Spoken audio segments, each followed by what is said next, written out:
সাকিবকে পেছনে ফেলে ফেসবুকে সবচেয়ে বেশি ফলোয়ার এখন পরিমণির। এবার নতুন রেকর্ড স্পর্শ করলেন ঢাকাই সিনেমার আলোচিত চিত্রনায়িকা পরিমণি।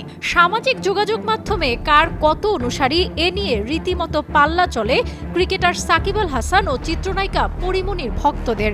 দীর্ঘদিন ধরেই হাড্ডাহাড্ডি লড়াই চলছিল তাদের মধ্যে।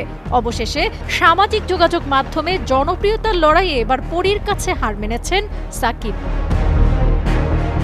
পরিমণির অফিসিয়াল পেজে অনুসারীর সংখ্যা দাঁড়িয়েছে ১৬ মিলিয়ন, অর্থাৎ ১,৬০,০০,০০০। অন্যদিকে সাকিবের ১৫ মিলিয়ন, ১,৫০,০০,০০০। এক্ষেত্রে ১০ মিলিয়ন অনুসারী বেশি দাঁড়িয়েছে এই নায়িকার।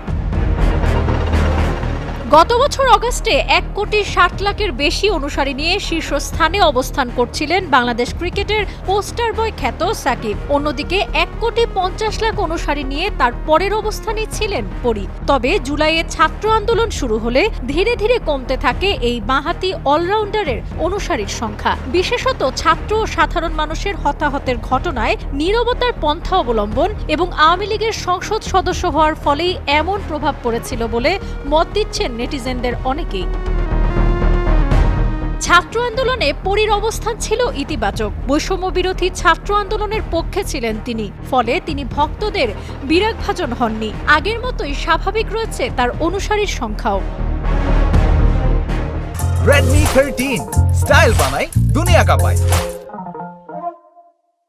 পরীর কাছে হেরে গেলেও সর্বশেষ তথ্য অনুযায়ী ক্রিকেট জগতে সর্বোচ্চ ফলোয়ার রয়েছে সাকিবেরই। তারপরই রয়েছে ক্রিকেটার মুশফিকুর রহিম। এই তারকার অনুসারীর সংখ্যা ১৩ মিলিয়নের কোটায়। তৃতীয় অবস্থানে রয়েছেন তামিম ইকবাল ৭.৬ মিলিয়ন অনুসারী নিয়ে।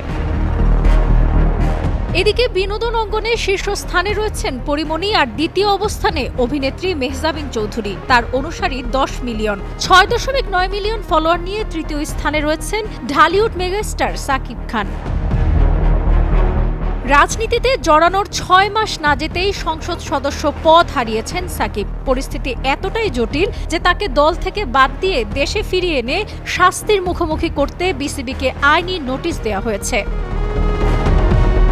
এই পরিস্থিতিতে পড়ার পেছনে দায় আছে সাকিবেরও। দেশে কোটা সংস্কার আন্দোলনের সময় ভক্তরা সাকিবকে আন্দোলনের সমর্থন জানিয়ে পাশে দাঁড়ানোর আহ্বান জানালেও সাকিব তো পাশে থাকেননি, বরং কানাডায় গ্লোবাল টি-20 লিগে এক ভক্তের প্রশ্নে পাল্টা তাকে প্রশ্ন ছুড়ে দিয়েছেন, দেশের জন্য আপনার অবদান কি? উল্লেখ্য, গার্মেন্টস কর্মীকে হত্যার নির্দেশদাতা হিসেবে ক্রিকেটার সাকিব আল হাসানের বিরুদ্ধে ২২ আগস্ট হত্যা মামলা করা হয়। এছাড়া এই মামলায় আসামি করা হয়েছে সাবেক প্রধানমন্ত্রী শেখ হাসিনা, ওবায়দুল কাদের সহ আরও ১৫৬ জনকে। সাবরিনা কাজী, কালের কণ্ঠ।